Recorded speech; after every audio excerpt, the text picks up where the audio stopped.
Hello दोस्तों, learning with Karma classes में आप सभी का स्वागत है। आज हम क्लास 9th की हिंदी क्षितिज से काव्यखंड का पहला पाठ साखियाँ का अध्ययन करेंगे। इसके लेखक हैं कबीरदास। पाठ शुरू करने से पहले हम लोग कबीर का जीवन परिचय जान लेते हैं। कबीर के जन्म और मृत्यु के बारे में अनेक किंवदंतियाँ प्रचलित हैं। किंवदंतियाँ का मतलब होता है मतभेद। तो कबीर दास जी के जन्म और मृत्यु के बारे में अनेक मतभेद प्रचलित हैं। कहा जाता है कि सन 1398 में काशी में उनका जन्म हुआ और सन 1518 के आसपास मगहर में इनका देहांत हुआ। तो कबीर का जन्म 1398 में काशी में हुआ और इनकी मृत्यु 1518 के आसपास मगहर में हुई। कबीर ने विधिवत शिक्षा नहीं पाई थी, परंतु सत्संग, पर्यटन तथा अनुभव से इन्होंने ज्ञान प्राप्त किया था। कबीरदास जी ने विधिवत शिक्षा नहीं पाई थी। कहने का मतलब है कि इन्होंने स्कूली ज्ञान प्राप्त नहीं किया था, विद्यालयी शिक्षा नहीं प्राप्त की थी। इन्होंने सत्संग के द्वारा, पर्यटन के द्वारा और अनुभव के द्वारा ज्ञान प्राप्त किया था। इन्होंने लिखा है, मत्स्य कागज छियो नहीं, कलम गयो नहीं हाथ। तो इन्होंने स्वयं कहा कि मैंने कागज और कलम का प्रयोग नहीं किया था। भक्तिकालीन निर्गुण संत परंपरा के प्रमुख कवि कबीर की रचनाएं मुख्यतः कबीर ग्रंथावली में संग्रहित हैं, किंतु कबीर पंथ में उनकी रचनाओं का संग्रह बीजक ही प्रमाणिक माना जाता है। कुछ रचनाएं गुरु ग्रंथ साहब में भी संकलित हैं। तो कबीरदास जी भक्तिकालीन निर्गुण संत परंपरा के प्रमुख कवि हैं। इनकी जो प्रमुख रचनाएं हैं कबीर ग्रंथावली में संग्रहित हैं और उनका जो मुख्य ग्रंथ है वह बीजक है। कबीर का काव्य साखी शब्द रामायण के माध्यम से जाना जाता है। कबीर अत्यंत उदार, निर्भय तथा सद्गृहस्थ संत थे। कबीर अत्यंत ही उदार, निर्भयी और सद्गृहस्थ संत थे, मतलब गृहस्थ पालन करने वाले संत थे। राम और रहीम की एकता में विश्वास रखने वाले कबीर ने ईश्वर के नाम पर चलने वाले हर तरह के पाखंड, भेदभाव और कर्मकांड का खंडन किया। कबीरदास जी राम और रहीम की एकता में विश्वास रखने वाले कवि थे और इन्होंने राम और रहीम के नाम पर चलने वाले जितने भी तरह के पाखंड थे, भेदभाव थे, कर्मकांड थे, उन सभी का खंडन किया। उन्होंने अपने काव्य में धार्मिक और सामाजिक भेदभाव से मुक्त मनुष्य की कल्पना की है। कबीरदास जी ने अपने काव्य में धार्मिक और सामाजिक भेदभाव से मुक्त मानव की कल्पना की है। ईश्वर प्रेम, ज्ञान तथा वैराग्य, गुरु भक्ति, सत्संग और साधु महिमा के साथ आत्मबोध और जगत बोध की अभिव्यक्ति उनके काव्य में हुई है। कबीर की भाषा की सहजता ही उनकी काव्यात्मकता की शक्ति है। कबीर की जो भाषा है वह सहज और सरल है और यही उनके काव्य की शक्ति है। जनभाषा के निकट होने के कारण उनकी काव्य भाषा में दार्शनिक चिंतन को सरल ढंग से व्यक्त करने की ताकत है। कबीरदास की भाषा जन भाषा है, लोगों की भाषा है और कबीरदास जी लोगों के बीच रह करके काव्य पाठ किया, इसलिए उनकी जो काव्य भाषा है दार्शनिक चिंतन को सरल ढंग से व्यक्त करने की ताकत पाई। कबीरदास जी की जो भाषा है वह सामान्य बोलचाल की भाषा है। इनकी भाषा में तद्भव तत्सम शब्दों के साथ साथ अनेक स्थानीय बोलियों और उनके भाषा के सहज रूप उनके काव्य में आ गए हैं। उनमें पंजाबी, राजस्थानी, ब्रज, पूर्वी भाषाओं के शब्द से मिली जुली भाषा के कारण इन्हें सदुकड़ी भाषा की भी कहा गया है। कुछ विद्वान इनकी भाषा को खिचड़ी भाषा भी कहते हैं। कबीर के जीवन परिचय के बाद अब हम लोग कबीर की साखियों का अध्ययन करते हैं। मान सरोवर सुभर जल, हंसा केली कराही, मुक्ता फल मुक्ता चुगें, अब उड़ अनत न जाहीं। मान सरोवर का मतलब होता है मन रूपी सरोवर। मान सरोवर एक हिंदू धर्म का एक पवित्र स्थल है, एक जगह है, तालाब है। सुभर जल मतलब अच्छी तरह से भरा हुआ जल। हंसा मतलब हंस, केली मतलब क्रीड़ा, कराही मतलब करना। मुक्ता फल मुक्ता चुगें, मुक्ता फल मतलब मोती, मुक्ता हंस का पर्यायवाची है, चुगें मतलब चुगना। अब उड़ी, उड़ी मतलब कि उड़ना, अनत मतलब अन्यत्र, कहीं दूसरी जगह, ना जाए मतलब ना जाना। अब हम इसके व्याख्या देख लेते हैं। मानसरोवर सुभर जल, हंसा केली कराही, मुक्ता फल मुक्ता चुगैं, अब उड़ी अनंत न जाहि। कबीरदास जी इन पंक्तियों के माध्यम से कहना चाहते हैं कि मानसरोवर स्वच्छ जल से पूरी तरह से भरा हुआ है, उसमें हंस क्रीड़ा करते हुए मोतियों को चुग रहे हैं। मानसरोवर सुभर जल, हंसा केली कराही, मानसरोवर के स्वच्छ जल में हंस क्रीड़ा कर रहे हैं और मोतियों को चुग रहे हैं।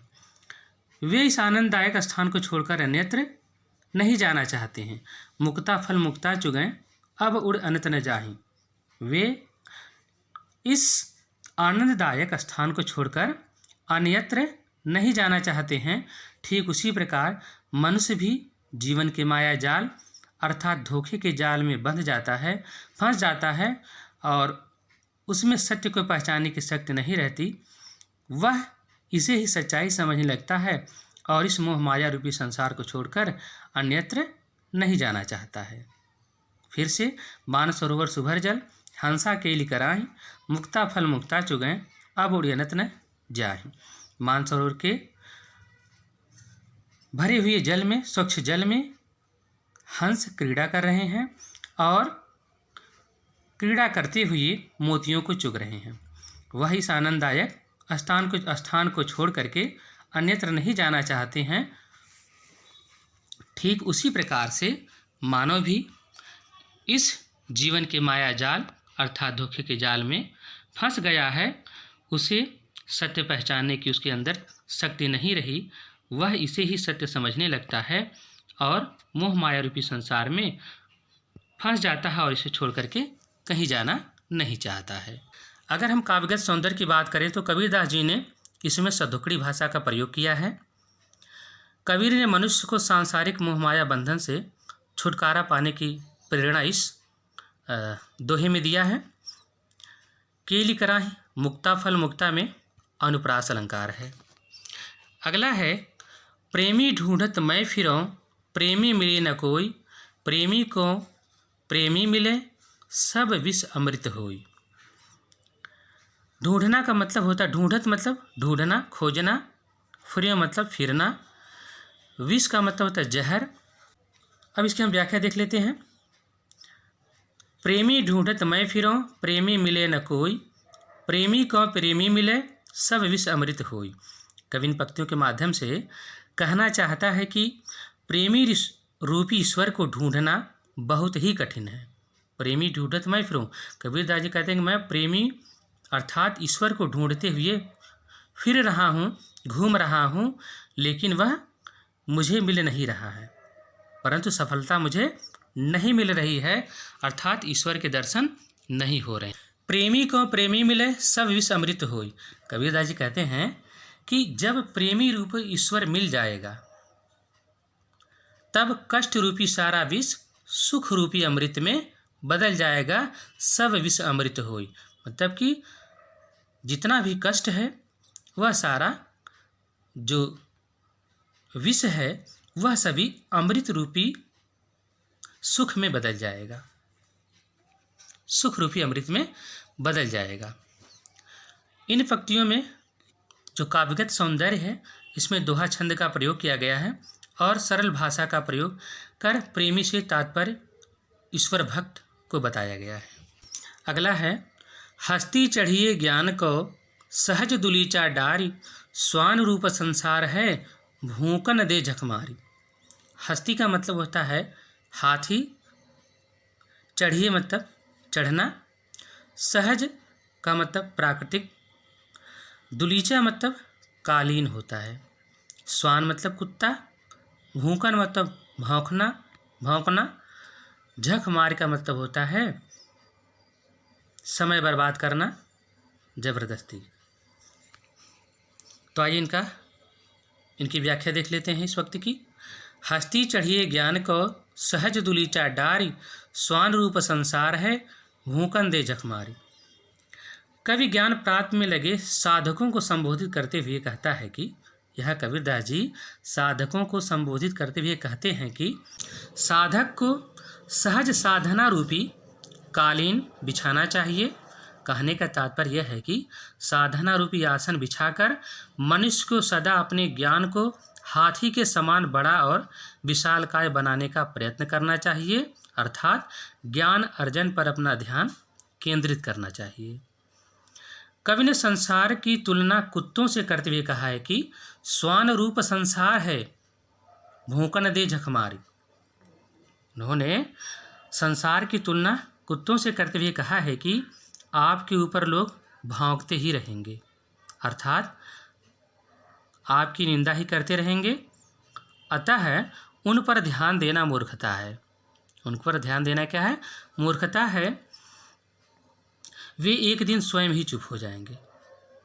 जैसे जब कोई हाथी निकलता है तब कुत्ते उस पर भौंकने लगते हैं, किंतु हाथी अपनी मस्त चाल से आगे बढ़ता जाता है और अंततः कुत्ते थक कर शांत होकर के चुप हो जाते हैं। इस प्रकार से मनुष्य भी अपने ज्ञान का विस्तार करना चाहिए। हस्ती चढ़िए ज्ञान को सहज दुलीटा डारी, स्वान रूप संसार है, भूखन दे झकमार। कि व्यक्ति को, साधक को साधना रूपी आसन बिछा करके अपने ज्ञान का विस्तार करना चाहिए और अपने ज्ञान अर्जन पर अपना ध्यान केंद्रित करना चाहिए, क्योंकि संसार जो ज्ञानी पुरुष होते हैं लोग उसकी निंदा ही करते रहते हैं। वह कुत्तों की तरह भौंकते रहते हैं, उसकी हमेशा निंदा ही करते रहते हैं। उन पर ध्यान नहीं देना चाहिए और वे एक दिन इन बातों पर जब उन पर कोई असर नहीं होगा तो वे एक दिन शांत हो जाएंगे, चुप बैठ जाएंगे। जिस प्रकार से जब कोई हाथी निकलता है, अपने रास्ते पर चलता है, तो कुत्ते बहुत सारे भौंकने लगते हैं और एक अंत में वह निराश होकर के शांत हो जाते हैं, चुप हो जाते हैं। इन पंक्तियों में जो काव्यगत सौंदर्य है, इसमें रूपक अलंकार की छटा विद्यमान है। झक मारना मुहावरे का प्रयोग किया गया है। संसार को ज्ञानियों पर कटाक्ष करने वाला कबीरदास जी ने यहाँ पर बताया है। पखा पखी के कारण सब जग रहा भुलान, निरपक होय के हरि भजय सोई संत सुजान। पखा पखी मतलब होता है पक्ष और विपक्ष, विरोध और समर्थन के पक्ष में। कारण मतलब कारण, भुलान का मतलब भूलना, निरपक मतलब निष्पक्ष, सोई मतलब होता है वही, संत मतलब सज्जन, सुजान मतलब ज्ञानी। अब इन पत्तों का भावार्थ देख लेते हैं। पखा पखी के कारण सब जग रहा भुलान, निरपक होय के हरि भजय सोई संत समान। इन पंक्तियों में कबीरदास जी कहते हैं कि सारा संसार पक्ष विपक्ष के झमेले में पड़ करके भ्रमित हो गया है और व्यक्ति अपने वास्तविक जीवन लक्ष्य से भटक गया है। पखा पखी के कारण सब जग रहा भुलान, पक्ष विपक्ष के चक्कर में पड़ करके, झमेले में पड़ करके, यह अच्छा है, यह बुरा है, इनका धर्म अच्छा है, इनका धर्म बुरा है, अपने धर्म की बड़ाई करते हैं, दूसरे धर्म की निंदा करते हैं। इन सब कारणों से सारा संसार क्या है? भूल गया है। क्या भूल गया है? वह अपने जीवन लक्ष्य को भूल गया है, प्रभु ईश्वर को भूल गया है। निरपक होय के हरि भजय सोई संत सुजान। जो व्यक्ति इन झमेले में ऐसी भ्रम की स्थिति में पड़े बिना निष्पक्ष भाव से ईश्वर भजन करता है, सही अर्थों में वही सज्जन है, वही संत है। पखा पखी के कारण सब जग रहा भुलान, निरपक होय के हरि भजय सोई संत समान। कबीरदास जी कहते हैं कि पक्ष विपक्ष के झमेले में ना पड़ करके व्यक्ति को अपने वास्तविक लक्ष्य को साधना चाहिए, अर्थात ईश्वर की आराधना करनी चाहिए। पक्ष विपक्ष में नहीं पड़ना चाहिए और इन्हीं पचड़ों में पड़ करके पूरा संसार ईश्वर को भूल गया है, अपने वास्तविक लक्ष्य से भटक गया है। वह व्यक्ति सज्जन है जो निष्पक्ष भाव से ईश्वर की भजन करता है। इन पंक्तियों में जो काव्यगत सौंदर्य है, सोई संत सुजान में अनुप्रास अलंकार का प्रयोग हुआ है। सदोकड़ी भाषा का प्रयोग यहाँ कबीरदास जी ने किया है। कबीरदास जी ने बिना भेदभाव की ईश्वर भक्ति करने वालों को सज्जन कहा है। अगला है हिंदू मुआ राम कही मुसलमान खुदाई, कहें कबीर सो जीविता जो दुह के निकट न जाए। मुआ का मतलब होता है मर गया, कही मतलब कह कर, सो जीविता मतलब वही जीवित है, दुह मतलब होता है दोनों, निकट मतलब पास नज़दीक, जाए मतलब जाता है। इन अर्थों के बाद हम लोग इसकी व्याख्या देखते हैं। हिंदू मुआ राम कही मुसलमान खुदाई, कहें कबीर सो जीविता जो दुह के निकट न जाए। यहाँ कबीरदास जी निराकार ब्रह्म की उपासना की सीख देते हुए कहते हैं कि हिंदू राम का जाप करते हुए तथा मुसलमान खुदा की बंदगी, खुदा का नाम लेते हुए मर मिटे तथा आने वाले पीढ़ी के लिए कट्टरता छोड़ गए। हिंदू मुआ राम कही मुसलमान खुदाई, कि हिंदू राम का जाप करते हुए तथा मुसलमान खुदा का नाम लेते हुए मर मिटे और आने वाली पीढ़ियों के लिए कट्टरता, आपसी मतभेद छोड़कर चले गए। वास्तव में कहें कबीर सो जीविता जो दुह के निकट न जाए। वास्तव में राम और खुदा तो एक ही हैं। जो राम और खुदा इन दोनों के चक्कर में ना पड़ करके, इन दोनों के चक्कर में ना पड़ करके मैं दुह के निकट न जाए, इन दोनों के चक्कर में ना पड़ करके ईश्वर भक्ति करता है वही जीवित है। इस भक्ति का काव्यगत सौंदर्य है कि कवि ने ईश्वर और खुदा में को अभिन्न बताया है, उसमें कोई भेद नहीं बताया है। उन्होंने हिंदू और मुसलमान की विरोधी भावनाओं का विरोध किया है। अगला है काबा फिर काशी भया, राम ही भया रहीम, मोट चून मैदा भया, बैठ कबीरा जीम। काबा मतलब मदीना, मुसलमानों का तीर्थ स्थल। काशी, काशी वाराणसी हिंदुओं का तीर्थ स्थल।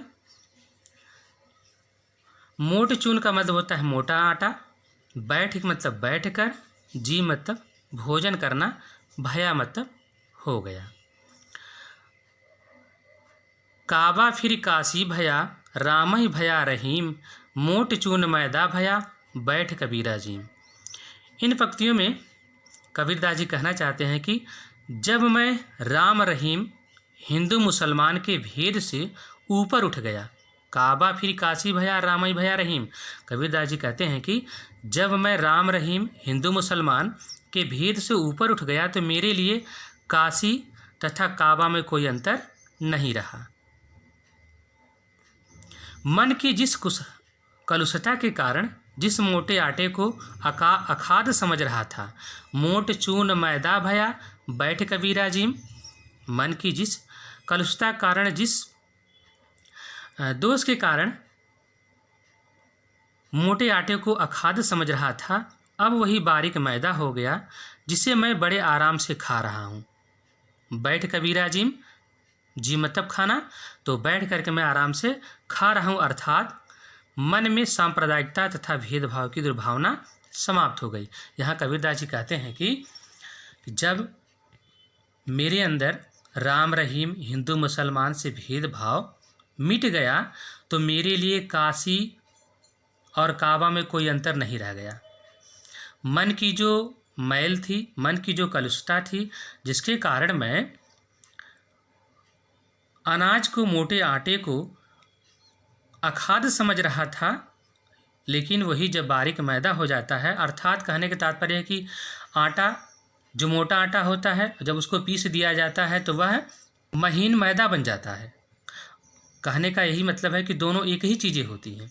उसी प्रकार से चाहे आप ईश्वर राम का नाम लें या अल्लाह का नाम लें, दोनों एक ही है, दोनों का एक ही उद्देश्य होता है ईश्वर भजन करना। तो फिर उन्होंने अंत में कहा है कि जब मेरे मन से यह भावना मिट जाती है तो मैं आराम से खा रहा हूँ, मतलब कि मैं बड़े आराम से सुख भोग रहा हूँ, मुझे ज्ञान हो जाता है, अर्थात मेरे मन से सांप्रदायिकता का जो भेदभाव होता है वह मेरे मन से मिट जाता है। जो काव्यगत सौंदर्य है इसमें कबीरदास ने सभी संप्रदायों को एकमत रहने का संदेश दिया है। अगला है ऊंचे कुल का जन्मिया जे करनी ऊंच न होई, सुबरन कलश सुरा भरा, साधु निंदा सोई। ऊंचा कुल का मतलब होता, ऊंचे कुल से मतलब है अच्छा खानदान। जन्मिया मतलब पैदा होना, जन्म लेना। करनी मतलब कर्म। सुवर्ण का मतलब होता है सोना। कलश मतलब घड़ा, मटका। सूरा का मतलब होता है शराब। साधु मतलब सज्जन। निंदा मतलब निंदा करना, बुराई करना। सोई मतलब उसकी। अब इसकी व्याख्या देख लेते हैं। यहाँ कबीरदास जी ने कर्मों को महत्व दिया है। ऊंचे कुल का जन्मिया जे करनी ऊंच न होई, सुवर्ण कलश सुरा भरा, साधु निंदा सोई। तो यहाँ कर्मों को महत्व देते हुए कबीरदास जी कहते हैं कि ऊंचे कुल में, खानदान में जन्म लेने मात्र से कोई व्यक्ति बड़ा नहीं बन जाता है, ऊंचा नहीं हो जाता है। इसके लिए अच्छे कर्म करने पड़ते हैं। जैसे यदि सोने के पात्र में शराब भरा हो, सुवर्ण कलश सुरा भरा, साधु निंदा सोई, तो जो सज्जन व्यक्ति होते हैं, जो साधु लोग होते हैं, उसकी निंदा ही करते हैं। फिर से, ऊंचे कुल का जन्मिया जे करनी ऊंच न होई, सुवर्ण कलश सुरा भरा, साधु निंदा सोई। ऊंचे कुल में जन्म लेने से, ऊंचे खानदान में जन्म लेने से कोई ऊंचा नहीं हो जाता है, कोई अच्छा नहीं, कोई बड़ा नहीं बन जाता है। ठीक उसी प्रकार है जैसे सोने के घड़े में यदि शराब भरी हो तो साधु लोग उसकी निंदा ही करते हैं। काव्यगत सौंदर्य, सदुक्कड़ी भाषा का यहाँ कबीरदास जी ने प्रयोग किया है। मनुष्य को यहाँ पर उन्होंने अहंकार से बचने का सुझाव दिया है।